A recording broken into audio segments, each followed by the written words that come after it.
Are we gonna do this thing video too? Yeah, yeah. Great. Okay, so they get to see my wonderful looking face. Welcome to Dad Habits Die Hard.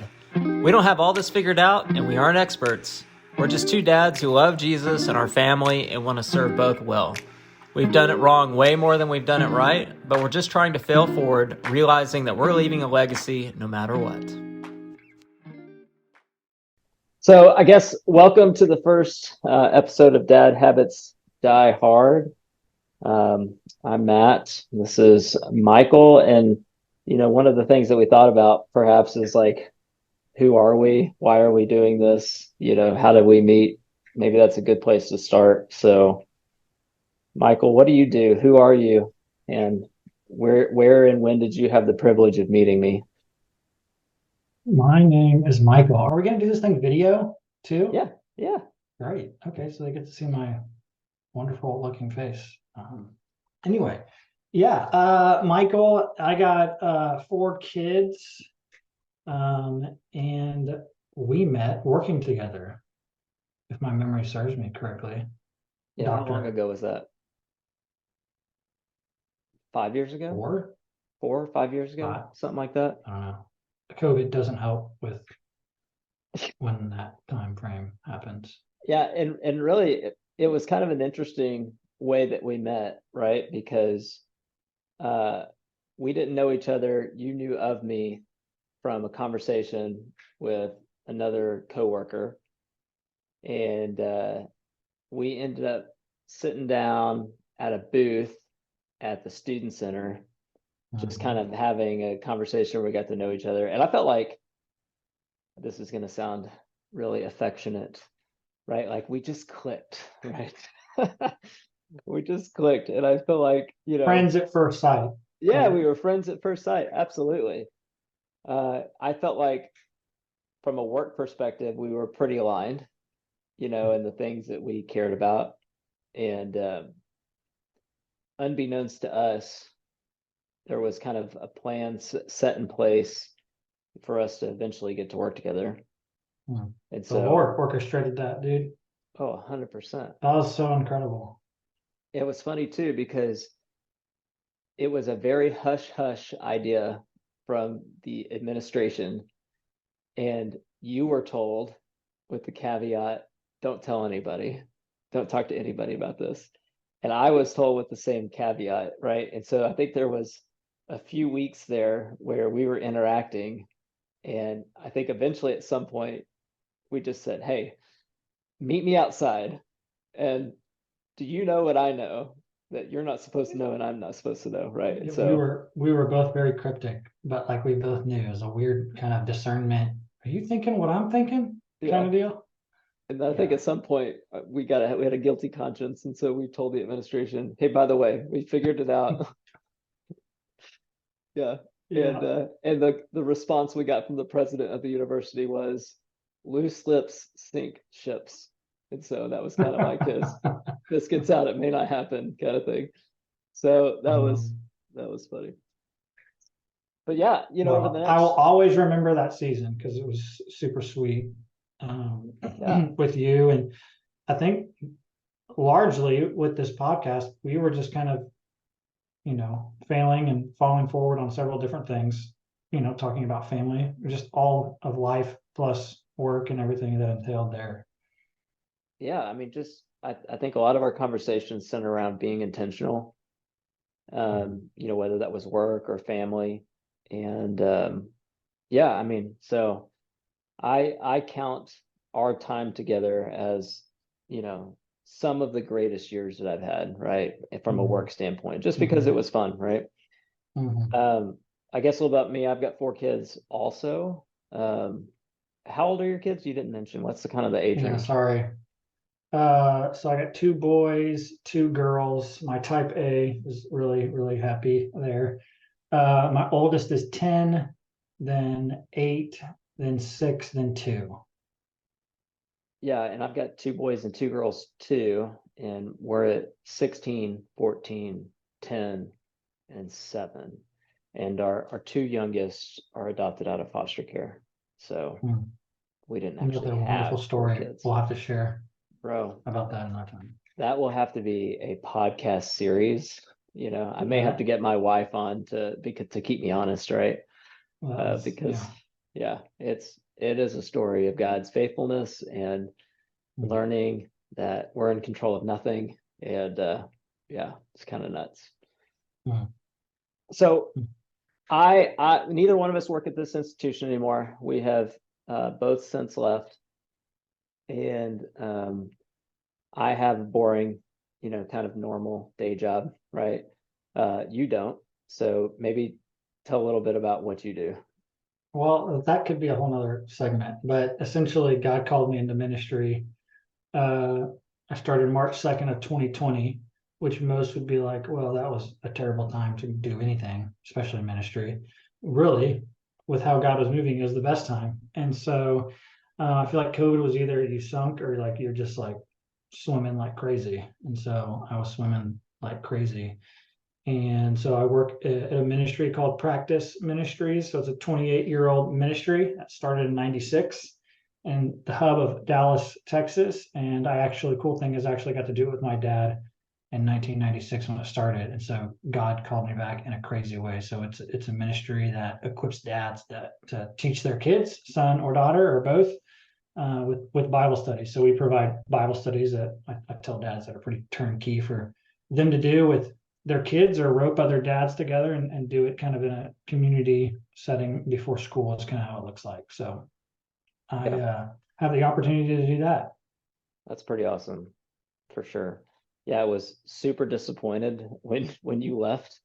For those of you out there, I was his boss, right? And we worked in IT, and we were kind of the leadership of IT for this institution. So not only did it suck to lose a friend, but it really sucked to lose the other kind of executive under me during COVID. So that was a rough parting, but we've stayed really good friends throughout that. And so I've been super fortunate for that. So yeah, so I guess, maybe we could talk a little bit about what we're hoping to do with this. As maybe you've heard the intro already, we are not experts. Like, this is not hey, we're really great at parenting. We're great, awesome followers of Jesus. Like, look at us. We've got so many awesome things to teach you. Like, I think we had the realization that we have had so many conversations over the years about just being intentional, whether it was leadership, marriage, parenting, whatever the case may be. And we just thought, what, why don't we just record some of these conversations, honestly, because who knows, maybe one person listens to this, maybe 100, maybe 1,000, I don't know. But if one person, is able to get something out of our failures and maybe do it better in their own lives, then to me, that's worth it, And the other part too, if we kind of schedule to have this, once a week, there's like preparation in it for us. And so like just being intentional in terms of how we're thinking and studying the Bible, I think is only a good thing. Mm-hmm. Yeah. We would definitely want to be an encouragement to those that land here and hear from us. And I mean, this was largely your idea, Matt, which I love. And we were having these conversations like, why don't we just like start recording this and see what happens? Yep. So, there's a lot of us out there, a lot of us dads in the marketplace, got kids and their heads are spinning and, they don't know what to do or where to go. And so we need as much of us to kind of rally around and encourage one another or bring us back on the road or whatever that it might be. Yeah. So, well, I guess maybe it's a good kind of segue to like talk about the name of the podcast, right? So Dad Habits Die Hard, obviously play on word with dad and bad, but I think one of the things that we've realized is, the dad plays such a significant role in the life of the family in the generations to come afterwards. And regardless of whether you're a good dad or a bad dad, a present dad, absent dad, you're going to leave the same impact. And it's either going to be a good one or a bad one. Michael, I know you're particularly passionate about this idea of like multi-generational, kind of ministry and stuff. Like, maybe can you share a little bit about what that means to you and kind of why parenting and what you're doing is really important? Well, first, that you remind me of a book I recently read, so maybe we'll have to tag that in the show notes or however this falls and however we do this. Yeah, figuring it out Uh, as we go. that's right. I think we don't have to go over the statistics of dads, as Matt was talking about. There's a really, really good book. Maybe you're a dad laying out here, and you're like, man, I'm just feeling miserably, or maybe you're doing okay, or you're just like, I just need to get better. I don't know how I need to get better. I don't even know what it looks like. But there's a lot of traps out there that the enemy has set up that wants to jack us up in our families and our marriages and all the above, because he wants to kill, steal, and destroy, as we know, what scripture tells us. There's a book called The Boy Crisis, and it's just like a really comprehensive. It has all the data, it has a lot of stuff. Maybe your kid struggles with ADHD. It's just like I found it like really, really resourceful of like if you're kind of one of those guys that's like, man, I need to know, and you're super analytical, like all about dad or your past or whatnot. But it just talks about the boy crisis that we're in all over America, and you could argue probably the world. And so, great book. But another thing that I have found, what Matt was saying is, when you look at scripture, my parents divorced when I was 7, my wife as well.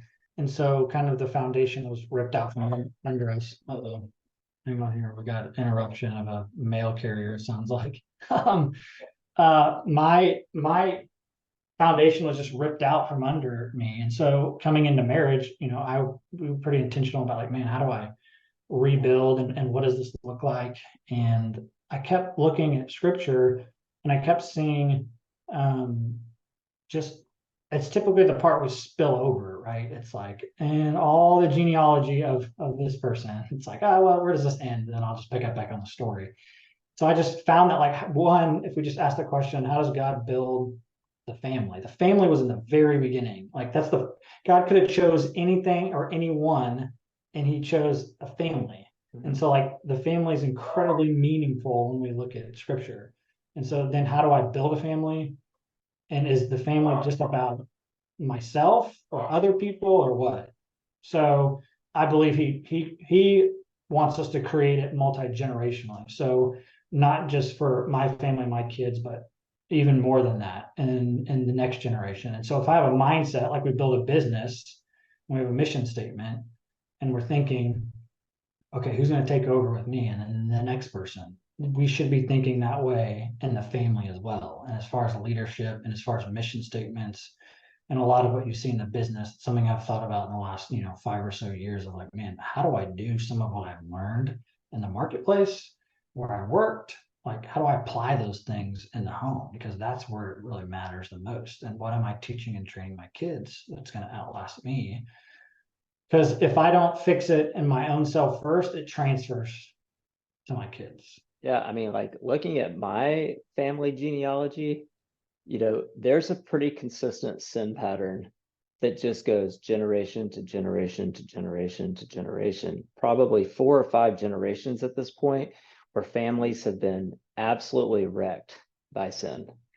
And, I'm sure we'll get into it at some point, but that was nearly my story as well for my family. And so, I'm thankful that God has the ability to redeem and restore. Nothing is beyond his ability to do that. However, I kind of want it to stop with me, right? Like I don't want to see my kids go through the same thing and my grandchildren go through the same thing. Like at what point does this kind of stop, for our family? And so I realized unless I'm intentional, that's where it's headed. And well, I think you're exactly right. Not to get like super deep, but there are those things. Do we know what those generational curses are in our family? Like, have we stopped and taken time to kind of do an assessment like we would in a business? Or, hey, let's take a look at, from a technology perspective, let's take a look at our website. Let's kind of do a discovery of what's working, what isn't working. Yeah. Do we do that from a family perspective? And right. Alcoholism runs deep in the generations on my side. I lost my brother this year in June. And I saw that growing up. And so I kind of made a hard no on like one. I knew if I did it, I'd be super addicted. And so like I just have never touched it, but I've seen the ripple effect it's caused. I mean, 3 generations or so back, like we can trace it back and see, when it didn't just pop on the map and say, hey, I'm here. And Mm, so we need to know what are those things if you don't know what they are. yeah. So, we've got kind of a running list of topics that, we're thinking through that we just want to chat through. And again, I can't emphasize enough, like we are not experts. Like the very things that we're talking about are the things that we struggle with day to day and just want to do better. And so, we're just planning on kind of chatting once a week and, posting our thoughts. And who knows, like I said, if one person gets something out of it, then it's probably worth it, right? So, Okay. Go ahead. Go. No, I was going to do a spitball round, but you have something, so go. No, I didn't. I was just about to transition, but I got to ask why. So those of you that are listening to this, via like traditional podcasts, you can't see us, but like we both work from home and we have shockingly similar backgrounds behind us. So my question is why did you copy me? And B, like, why is yours not as cool as mine? So I'm just wanting to follow in your footsteps. I think you have a filter on your map, actually. I don't know what uh, all those funny colors are. Do you no, even there's know what those funny colors are? hashtag no filter. No, I don't know. It's more decorative than There's anything, not a right? legend. No. Yeah. I And just my, want, well, I did a map to show where Practice Ministries is all over the world. oh, So okay. you can see the thumbtacks. So I So, can pray over them when I'm in my office or, you know, so yours actually has see some the meaning world. and It's mine so is just vast. purely aesthetic. It's I great. guess so. Way to church it up. Okay. And then I guess my next question is, like, why is your beard game so weak today? I mean, I just you shaved yesterday. and Yours is just coming homeless on me over there. You need to tame it up. we've Do you use beard oil? no man, I got natural oils, dude.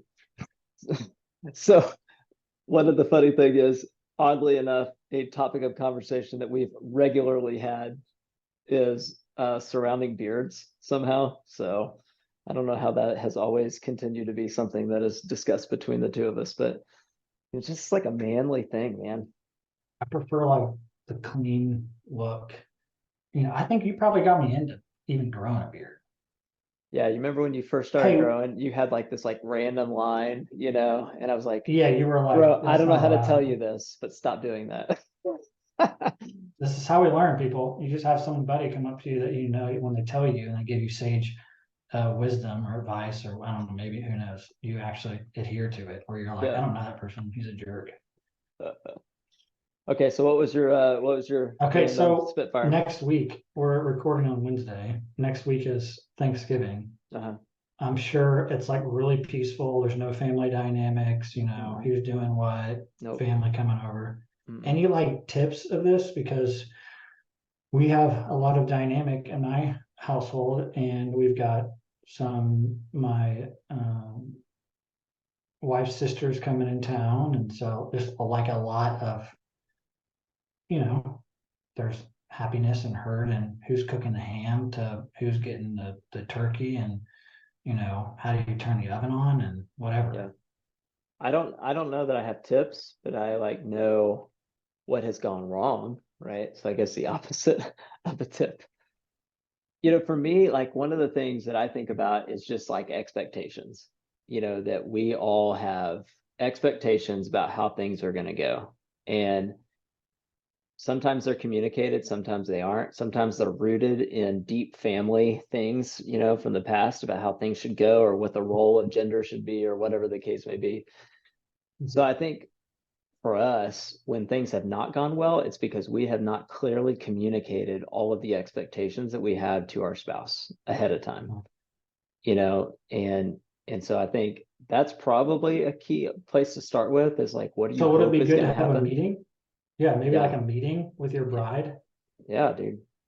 not showing up after work on Friday and figuring out on Monday what you need to do or something. probably is I a don't better know. idea. I don't know about your wife. My wife gets super unhappy with me when I am unaware of what is happening schedule wise with our family, you know. Yeah, especially if you've told me before. Yeah. And I don't know if that's just a gender thing or whatever, but like typically we're not very aware of those things. And I think part of the problem is because we do not go about our lives day to day thinking about the things that need to happen for these events to take place, right? But it keeps our wives like up at night, like Yeah. they notice everything, and we're just like, Mhm. oh, hey, tomorrow's Thanksgiving, cool, and Totally. they've been thinking about it for a month, right? So I think a go out of your way to be aware of what is happening and remember it. And then, like you said, sit down with your spouse and just talk about like what are the expectations, even if you think they're silly or dumb or unrealistic, doesn't matter. Like if you have an expectation, it needs to be communicated. So maybe like, hey, honey, I know Thanksgiving's next week. How can I help you? Are we supposed to serve our wives, Matt? I mean, I think so, right? So two I think most Ephesians important, talks about that. there's a couple of verses in the Bible about serving others, right? Um, I find it though, like asking my wife, how can I help you? That is almost a trigger for her too, that question. Because how can I help you means I don't know what's going on. Maybe for some Okay. Yeah. Good. maybe Okay, that's a maybe for good some point. women, right? Like even just asking how can I help is like a who are you kind of moment. Yeah. But my wife literally, if I asked her that, would turn in a circle and say like you can't look around and just see that there is like Mhm. things are on fire, right? Yeah. Well, hopefully And you're asking this before, yeah. Or right? or there are two times to ask that. The bad time that you're describing and like the pre-game time of like, hey, this is coming up. How can I help you? What can we do? it's a part of like studying our wives, right? Like because I think that's a whole nother conversation, is just studying our family and understanding them and knowing at them. Hopefully you've been aware of what has happened in the past enough, so potentially even starting with, hey, I was thinking that I could do these things to help. What do you think? Would that be helpful to you, or is there something else, right? So it's much more intentional, even if the result turns out to be Hmm. the same. And I guess since we're talking about kids, dad habits die hard. um, what does it look like, I would ask you, what does it look like to be a good dad during the break, right? Like not only for the way that you care for your kids, but like the way that your spouse sees you being a good dad. I think I know the ways not to be a good dad. We can share those stories, but I just want to read. You wrote this down. I have it over here on my monitor of kind of what we're talking about. It's Matthew 20:28. It says, just as the Son of Man did not come to be served, but to serve and give his life as a ransom for many.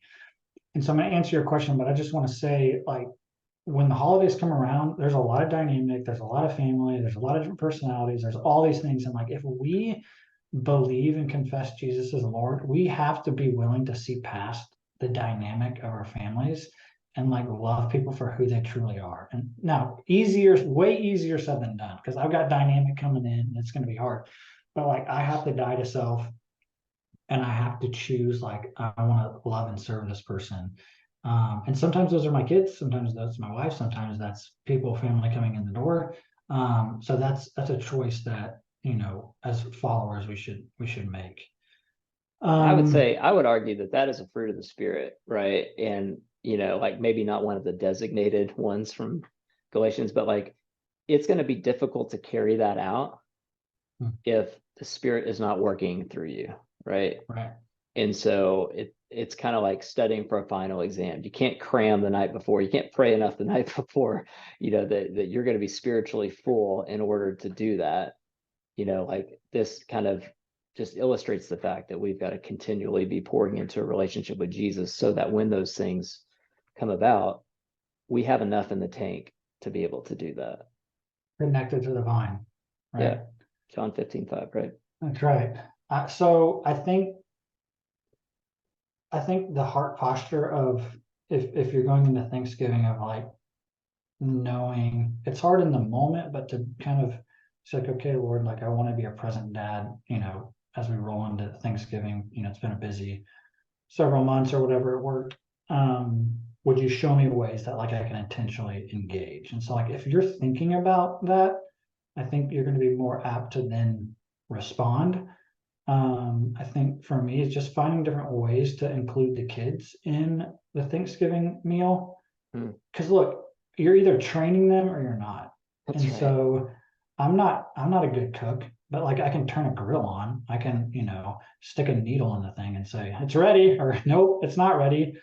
And like me learning and then teaching. I mean, if we're making disciples, like they're following us around. They're like our little mini me's. Yeah. And so when your son or daughter or whatever says, "Hey, can we play catch?" Like that is like 1-on-1 or maybe 3-on-3, whatever the case might be, of just like those fun memory heart connections. Hey, will you jump on the trampoline? Yeah. Or a board game might not be something you really want to do, but if you have kind of primed the pump and your heart is in the posture of like, man, like I really want to connect with my kids, or what does that look like for your wife as well? I think just preparing your heart to be ready for that, whatever it might be. Yeah. And I know we're going to talk about some of these principles in a later episode, but like understanding that your life is not about you, right? Yes. Like in that moment, you may not want to play that game. It doesn't matter, right? Like your life is not about you. And so you never know how like that simple investment, that inconvenience you is going to like be a relational deposit that could be a forever memory, that your kid has with you. I think one of the things that I'm going to attempt to do is I'm going to attempt to leave my phone on the charger in a different room the whole day. Like not even have it in my pocket, because like, Mhm.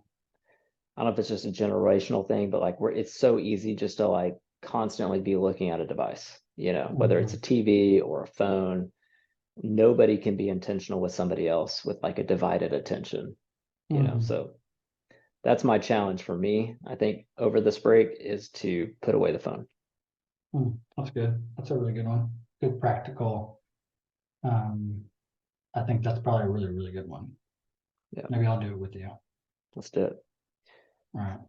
So yeah, I mean, I think kind of walking into this week, understanding that there are going to be things that are stressful, right? We're interacting with a lot of imperfect people, and we all need Jesus, right? Yeah, chief of sinners, right here. Looking to serve others. We're not the center of our story, right? And don't be distracted. Cut out distractions so that you can be present. Like those And are the ask things. God and ask the Lord, what do you want me to know right now? Yeah. Right? He'll show you. And if you feel like I'm not really good at this, I think you're better at it than I am. If you feel the Lord prompting you, like take immediate action. Yeah. You know. We say in our house, Matt, delayed obedience is disobedience. Yeah. I don't want to be disobedient to the King, even though That's I right. am sometimes. Forgive me, Lord. Yeah, because we never know what missed opportunities there's going to be. That's right. So, well, cool, man. Well, I think we're coming up on time. As always, love talking to you. I think this is super fruitful for me, as I just want to be a better dad. So we're going to be off next week for Thanksgiving. But then hopefully we can figure out something to talk about when we come back together. I think there's plenty. It's a pleasure, dude. Anytime I get to catch up with you, I mean, we were doing this, and so it's fun to kind of put a little more structure behind it. I think we're both pretty structured people, so yeah, absolutely. Grateful for you. Have a good Thanksgiving. Hey, you too, man. Love you, and we'll talk to you later. Love you. See you. Bye. Thanks for listening to the Dad Habits Die Hard podcast. Help us out by following us and rating us on iTunes. And you can also find the video version of this podcast on YouTube. You can find the link in the show notes. Be sure to subscribe and hit the notifications bell to never miss an episode.